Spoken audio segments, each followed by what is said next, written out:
Pac-12 game of the week, and it's the obvious, man. It's the obvious. It's the obvious right here. It's gonna be the Damn. Why does everybody have to hit me up at the same time? Every time I say I got a show going on, and I can control my phone, but I can't control the computer. That's what happens when you got everything's Apple.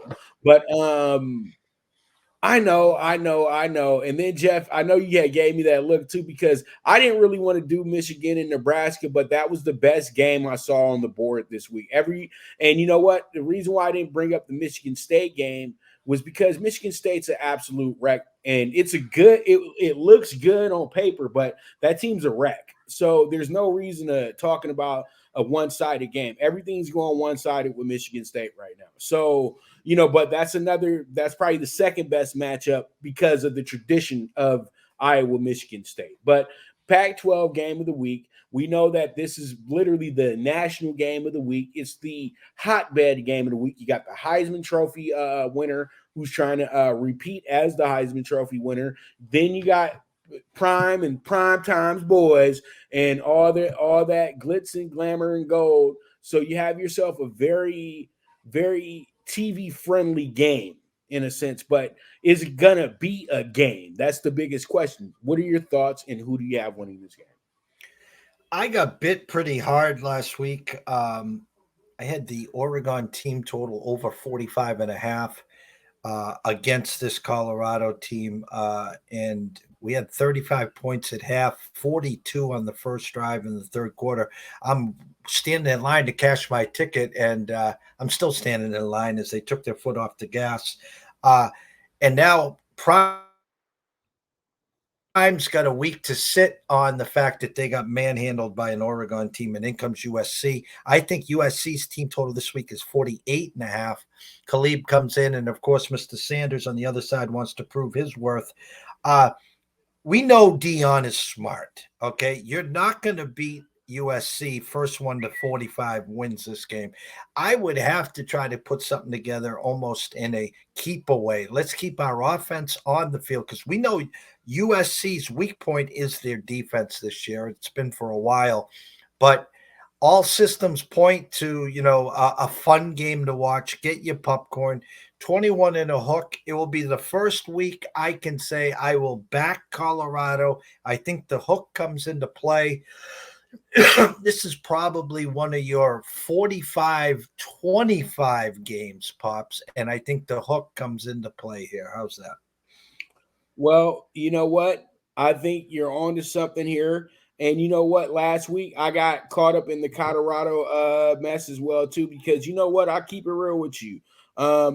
Let's say this is what happened. Week 1, I was with them. 21 and a half. Let's go. Let's do it. Love it.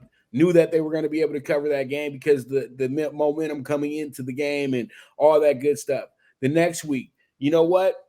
It was the 25th hour, and I said, you know what? I'm going to take Colorado because they're not going to let Colorado lose this game. It's just too much gas up. It's too much hype going in here, and the Nebraska offense is not good enough to really give me the confidence that they're going to be able to stay up with these racehorses that they have over here in Colorado. And then I said to myself, you know what? They'll go into Oregon and they won't embarrass themselves. I didn't think they were going to win, but I didn't think that they were going to absolutely get stomped out either. I thought it would be a little bit more pride in this situation here. But after I saw the coach's speech, I said, there's no way Oregon's not beating them by 30 or better. Because literally, if they lose this game, he's pulling scholarships. That's the vibe I got. And pretty much USC's not giving me that same attitude. USC's just la la la la. We're USC. We're the Trojans. We got Caleb Williams. We got Zakiya Branch. We got this, that, and the third. But we looked absolutely dreadful against Arizona State of all teams. Arizona State knows that they're running with the Mesa Community College squad out there, but they all putting on Arizona State jerseys every week. You know what I mean? But I'll give them a great excuse in that game. Drew Pine knew exactly how to carve up USC. Shadir Sanders probably doesn't because he's never played against them before. But this is a little bit of a easier task for Shadir coming into this week because this might be the worst defense he's went against since the start of the season. Let's just keep it real in that regard, Jeff, because USC's defense is ass. That's straight up. There's no if, ands, and buts about it. They're terrible. And that's the only reason why Colorado has a chance in this game because USC's defense will allow them to stay in this game. I've been watching it for the last few weeks is that USC makes their lives really hard because they can't get any stops. And they're really overworking Caleb Williams to the point to where we might have what happened at the end of last year. But they're not even going to get to that point because USC is just not that good of a team. And Lincoln Riley, I know he's everybody's favorite coach and everybody loves him, but he's not that good of a coach either. Okay, let's just keep it real. He's not that good. And he has great talent, but when you have great talent, you got to be like Saban. You got to be like Kirby. Those guys get the absolute everything out of him.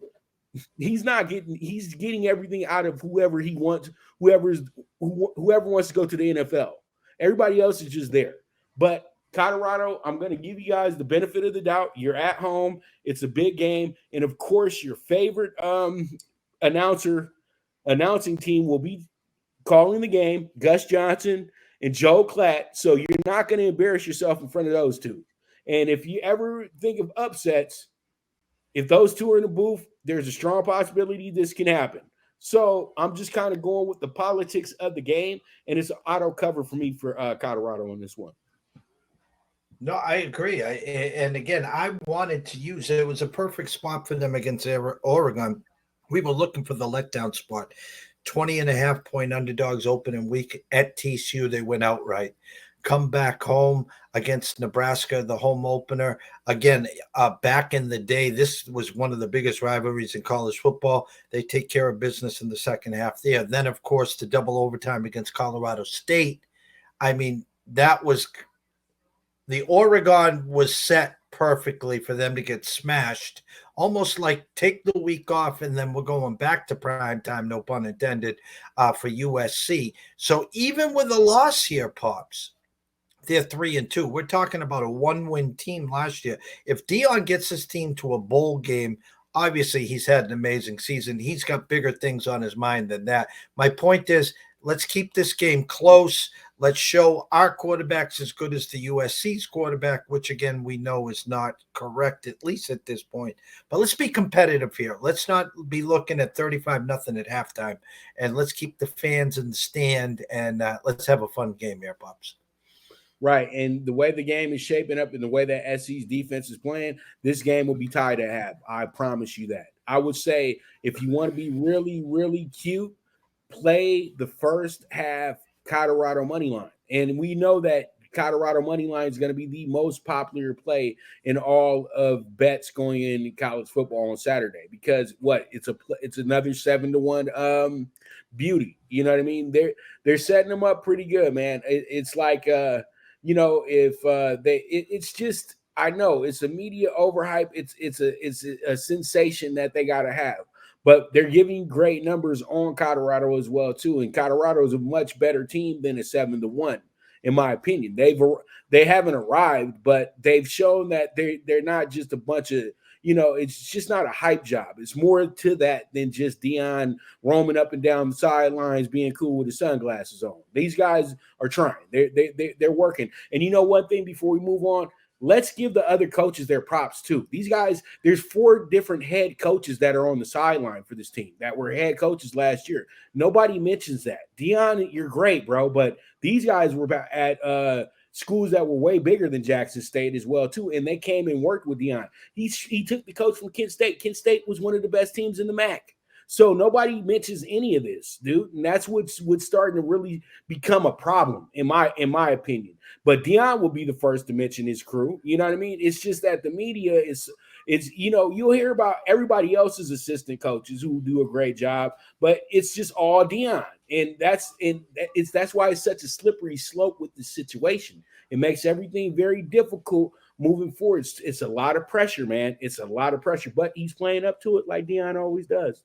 So, that's why we love it. That's why everybody's so excited about watching these games on TV every weekend right now. Thank you, Dion.